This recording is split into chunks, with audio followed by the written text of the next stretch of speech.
So we're here, we're talking about a 4-year-old at the Cincinnati Zoo, got into the enclosure, and then a 400-pound gorilla grabbed him, and zoo staff members were forced to make a difficult decision then. So, you know, first, before we get to Harambe and what happened, when we're looking at that video, it almost looks like the gorilla may have been trying to protect the child. Do you see that, or do you think there was something else happening? No, that's a very good question. If I could say something first, is the fact that as far as my life's concerned, I went to see the gorillas in Rwanda in 1982. I knew Diane Fossey, if you remember the book and the movie. So therefore, I was very fascinated by that. Now, I just got through filming the gorillas recently in Gabon in Africa, the lowland gorillas. They're the same species of animal, but different subspecies, so to speak. Now, when you, and by the way, I have a little home in Rwanda, 2 miles up the mountain are the mountain gorillas, right? So that's been 15 years now. You can imagine the numbers of people I've taken up there every year. And so no one loves the gorillas more than the Hanna family, the Columbus Zoo, and the Cincinnati Zoo, and the animal world, the American Zoo Association, 221 zoos, for example, very few of them have the gorillas. No one loves these animals more than we do. And guess how much money we spent for gorillas in the wild right now? The people don't realize this. The viewers are obviously, some are very upset over this whole thing. I can understand that. We have human life, you have animal life. Right now we spent millions, not millions, tens of millions of dollars in the last 20 years for all the zoos, because I've been in the mountains where the gorillas have been poached. Their hands are just dripping. Some of them have to even eat their hand off to get out of the snare, the poachers. And what we're trying to do, we sent millions of dollars over there. A lot of the poaching gorillas have stopped now, thanks to the zoo world, giving over, who knows how many millions. Our zoo, I wouldn't tell you how many, several million over the last few years. So therefore, your question now is, I've been very lucky to, and the reason I'm telling you this, I've been exposed to gorillas in the wild, both in Gabon, the lowland gorillas, the mountain gorillas in Rwanda. I've been exposed to the zoological world here at Columbus Zoo for 35 years with gorillas. So I'm not bragging about it. I'm probably one of the few people who can say that they've lived with the gorillas in the zoo world and the wild world for who knows how many years now I've done this. And I've seen both the females and silverbacks. The big males are silverbacks, and then of course you have the females. Now, if you go in the archives, at Channel 10, you will find 20 years ago at the Brookfield Zoo in Chicago. I can't believe the network is starting to bring it up now. Somebody's now discovered this, because someone called in this morning and said, you know, this happened in Brookfield 20 years ago, which it did. Guess what happened? A 3-year-old child, I think it was 3 years old, fell in the moat, or fell in there, right? What happened? The female gorilla goes over, you will not believe this, picks the child up like this, sits down with this child like this, and like it's her baby. And you know, the keepers came in, got the child out, right? Why is that? No one knows this. That gorilla was raised here at the Columbus Zoo and was on a breeding loan up there. It was raised by people here at the Columbus Zoo. I don't mean the people, except with the people. I'm talking about from birth until we put it back with the adults. Why is that? Because the mothers here weren't feeding. A lot of gorillas throughout our country were having issues. Now today we don't do that. We do it if the gorilla's injured at birth or something, we have to. But now we've learned ways that we can keep those babies in there when we think she might not be nursing. We now have a much better situation with the gorillas. Up there, and when you see this video, you really got to start playing it. You will see the female take care of it. And that's what people are talking about right now. You know, well, that did happen up there, they saved. Of course it did. Why? It was a female, number one. Number two is the fact that this child dropped in here, right? All of a sudden, this silverback, the big male, he has a duty to perform. His females take off, you don't run in the building. You heard that, right? Yes. They had an emergency call. So those females run away. All of a sudden, this thing plops in the moat. It looks like a gorilla, kind of, to this gorilla. They're pretty bright animals, by the way. What is this? Now the people are screaming above, right, going nuts. This is unusual for this, any gorilla, even the people. I mean, here he's going, every screaming going on. Did you see how he jerked him? When the minute I saw that video, when he got jerked like that, I said, oh God, I don't want to see the rest of this. I know what would happen. I can sit here and I'll bet my life on this. That child will not be here today. That gorilla is upset. That gorilla weighs over 400 pounds, probably 500, more like 500 pounds, right? Okay. Do you know that I've seen gorillas at the zoo here and other places take a green coconut? You've seen a green coconut, right? To take a green coconut and do anything to it, it takes a hatchet, it takes a sledgehammer.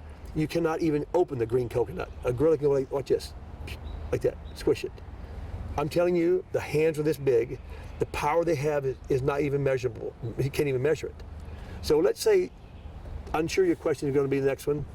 Why didn't they tranquilize the gorilla? I've heard that since 6 o'clock this morning, about 15 networks. Right.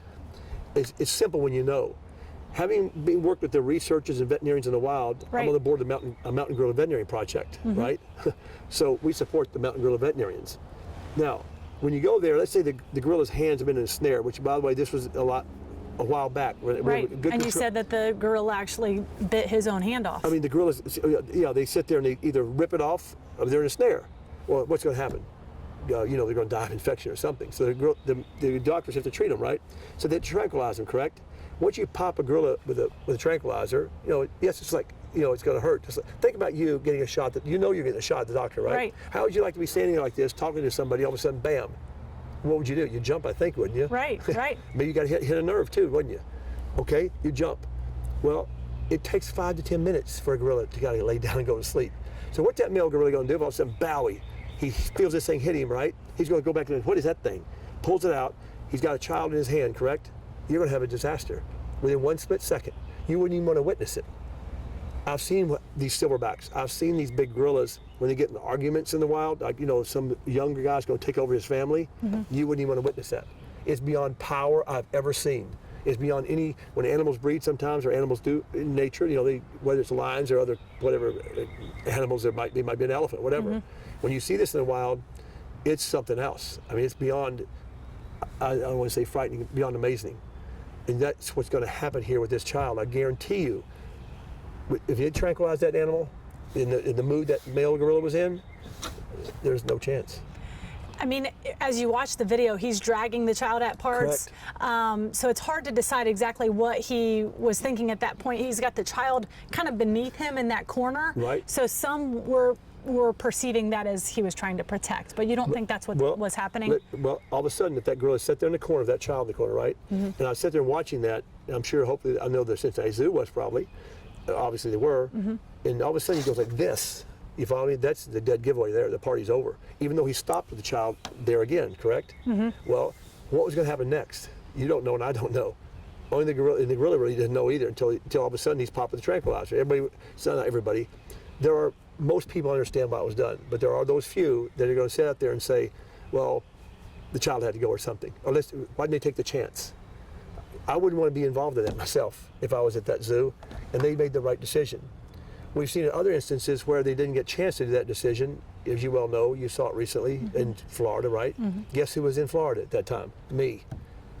Yeah, I've talked to the people there. I talked to them within 2 hours after it happened. Even though that took quite a while. You saw what happened there, didn't you? They couldn't answer questions for a week or two.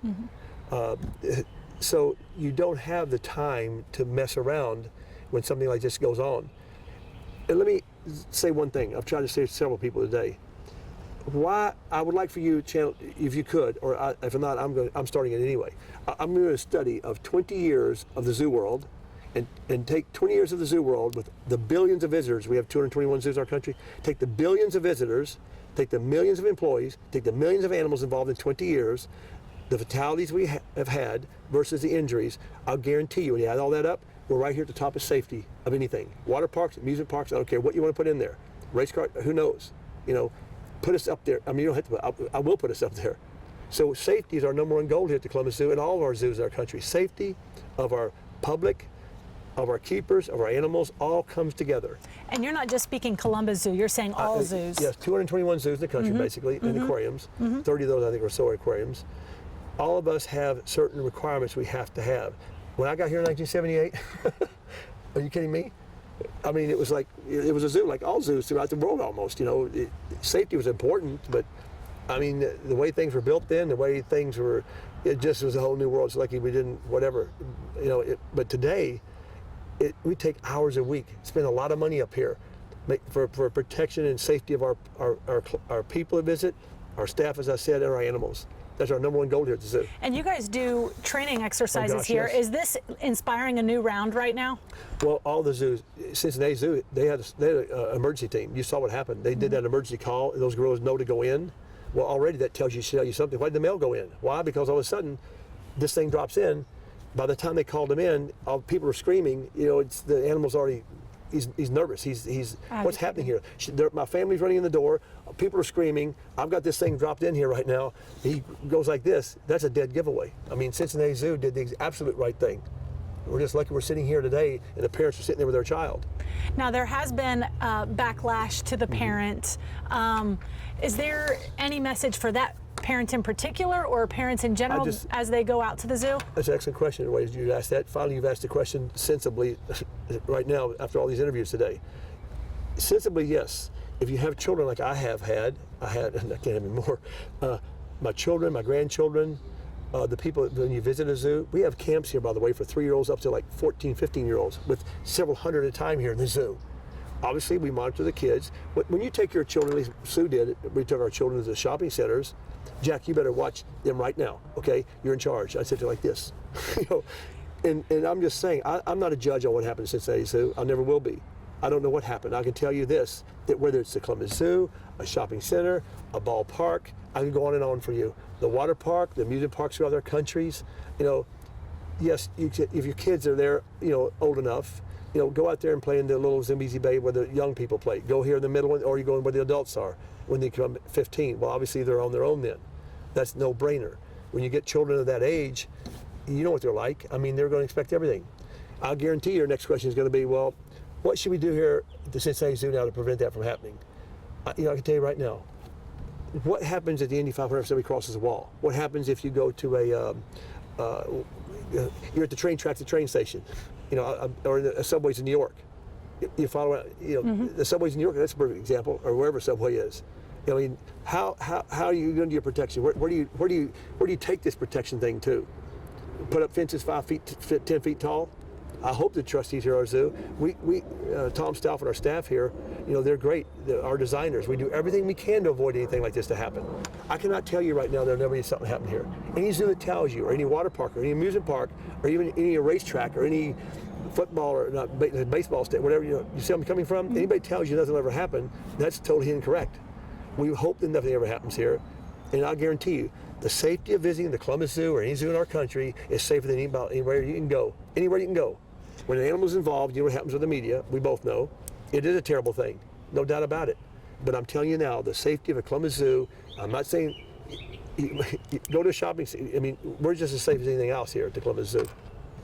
So the bottom line to parents, your message to them is? It's like where you go anywhere with a child, Again, I'm not saying anything about the woman or whoever it was in Cincinnati.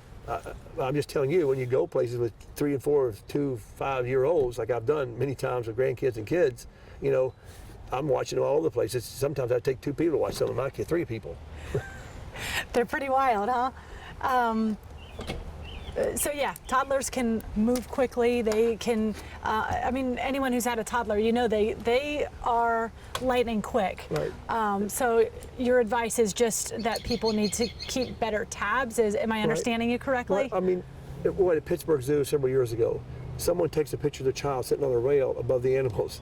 The rail's this wide, and she walks back to take a picture, and we know what happened there, the fatality. Yeah. So, there's certain things you can do and not do it anywhere you go, whether it's a zoo or anywhere else, Right. I don't know how to say it. Today's Memorial Day, and it's difficult for me to begin with, having being named after your mother's brother killed in World War II, having my best friend and best man at my wedding die in Vietnam with 5 others after that, I could go on for you.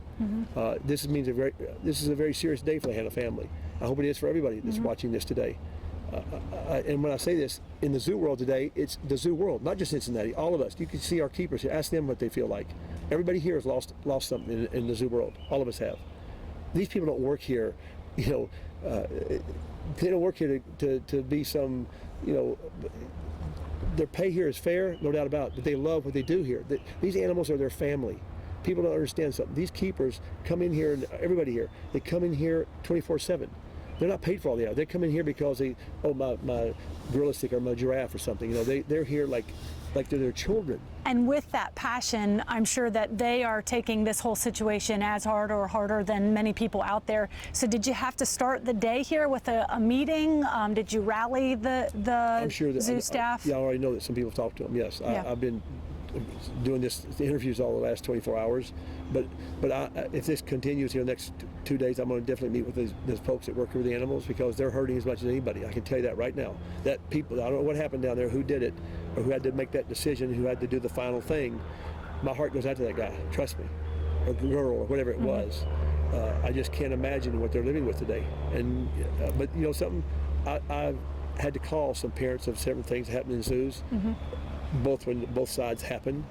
the loss of life, the loss of an animal and a person's life, I've had to talk to them, and I've talked to them by saying, you know, it's hard. I think it's in my book where I had to pick up a little boy's arm in my lines in Tennessee. My wife and I raised animals for zoos. The Knoxville back then zoos weren't the best thing.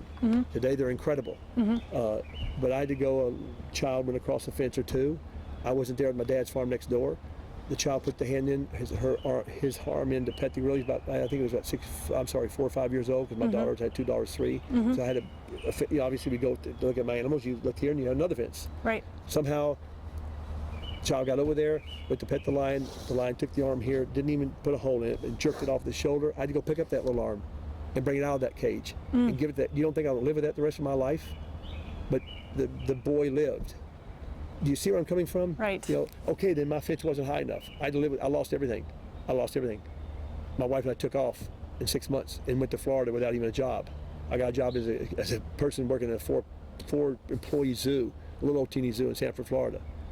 You don't forget things like this. And that's why I'm trying to tell the staff here, you know, you do the best we can. I thought I'd done the best I could.